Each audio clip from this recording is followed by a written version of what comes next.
Steve Palazzolo covers the NFL for Pro Football Focus, senior analyst there. What's up, Steve? Hold on one second. How we doing? Thanks for having me, guys. So, Steve, let's start with Tom Brady. I saw an interesting stat about Jameis in Tampa. So, Jameis, I believe, was second in the league in yards thrown downfield, however they categorize that. I know that Tom Brady, when I watch it, it's a lot of short passes. How do you see Brady fitting in Tampa, and do you think he's going to succeed? Yeah, I mean, I think my initial thought on that was he wasn't going to be a great fit for Bruce Arians. It's not just Jameis throwing down the field. Jameis has always done that, but Bruce Arians has also always done that too, whether he had Andrew Luck, Ben Roethlisberger, Carson Palmer. So initially I thought maybe not a great fit.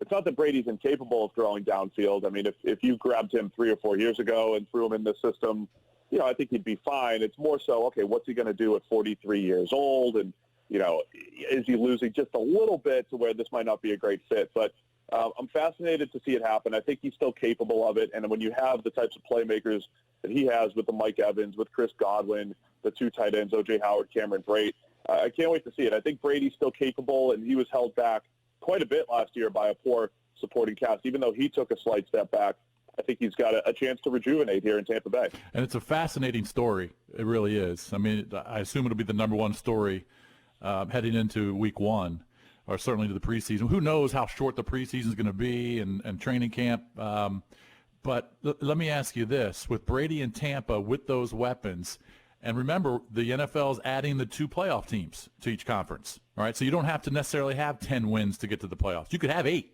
Tampa could go 8-8 and get into the playoffs. So that's more intriguing. But so this is the way I feel. I don't believe that Brady puts them over the top. Are they a playoff team with them? Yes. I just don't believe that they are a Super Bowl contender at 43. That's just my opinion. What do you think?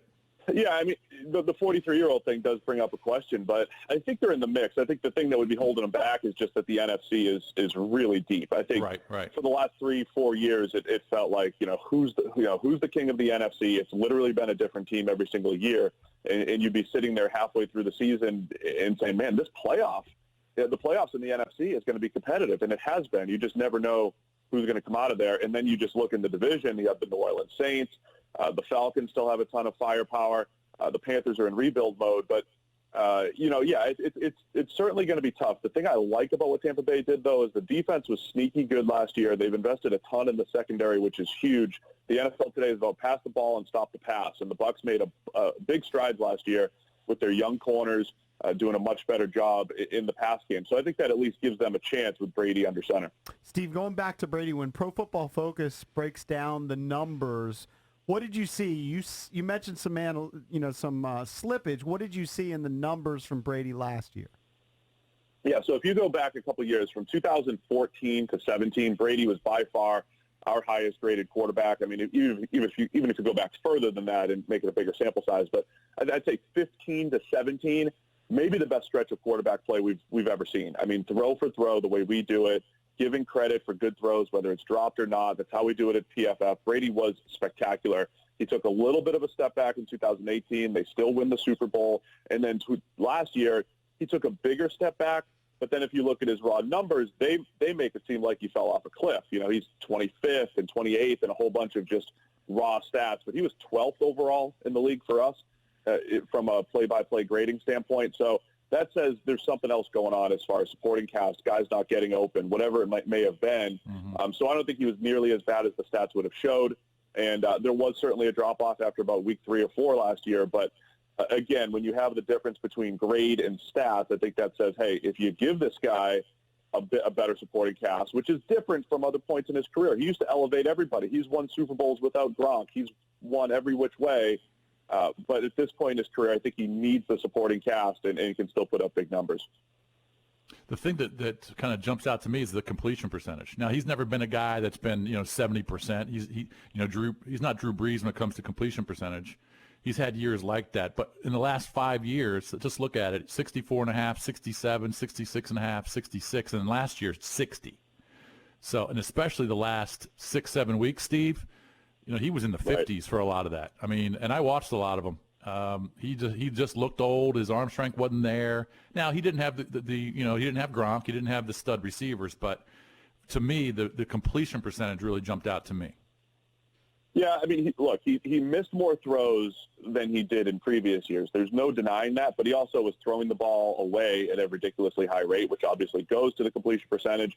And, they've got, they spent the first-round pick on N'Keal Harry, who even in college just could not separate. He was not, I mean, he's good after the catch. He does some things pretty well, but he didn't really create separation. So Julian Edelman was the only guy that he really had to throw to. Mohamed Sanu wasn't really working out, and they had the worst tight end situation in the NFL. So there was a lot of factors, I think, that go into the completion percentage. So you get a slight decline from Brady. It was really there, and that gets exaggerated even further when you look at the supporting cast as well. So, Steve, with the Colts going with Rivers just for 1 year, and I understand that Rivers has the relationship with Reich from his days in San Diego, but why would the Colts prefer Rivers over Brady? Do you think they were ever interested in on Tom Brady? Yeah, I'm not sure on that. It's probably something with the familiarity. I think it's always risky when Brady moves and goes from a system where the terminology has been the same for 20 years, and especially going to an Arian system, which is completely different. I think there's something to, hey, if you're going to get an older quarterback, Philip Rivers still has plenty to offer as well. And when you put him in Indianapolis, indoor environment, should help his arm just a little bit, put him behind a good offensive line. I think there was a fit there where Rivers hasn't played behind a good offensive line in about 10 years, to be honest. And, that was one of the things he was lacking.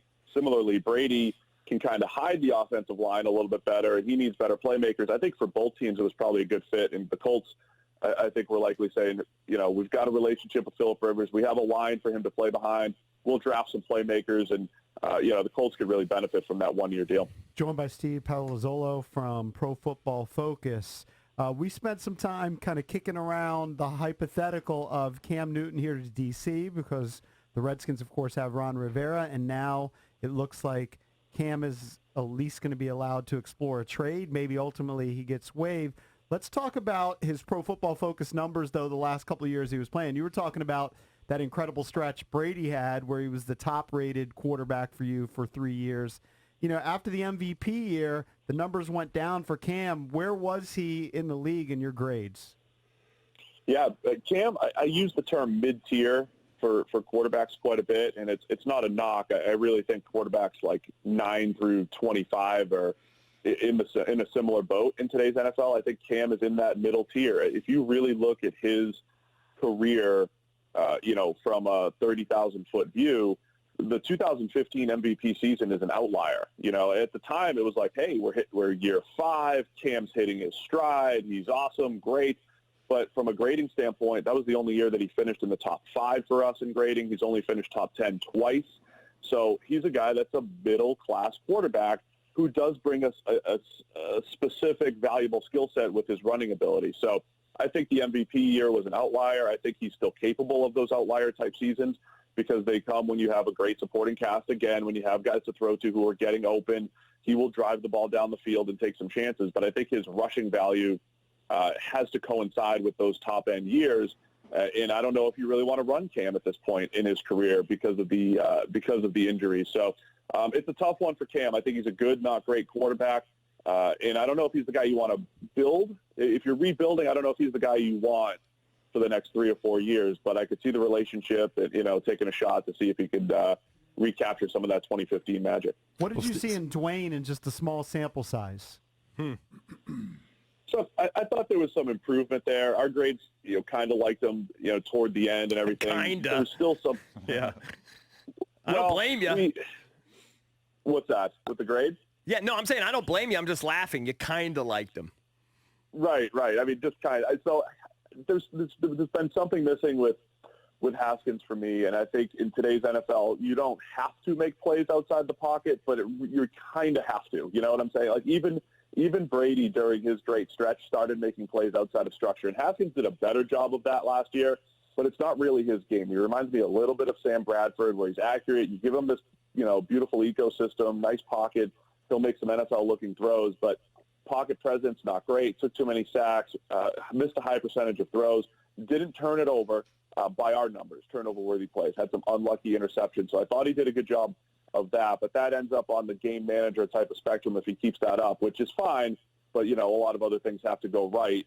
around him if you're going to win with Haskins playing like that. Steve, this is what we were kicking around. Cam just screams individual to me. I mean, we saw those awful press conferences when they lost games. He refused to talk or answer questions. It's all about him. Dwayne's got a little bit of that. He's not on that level yet, but I could see him trending towards that.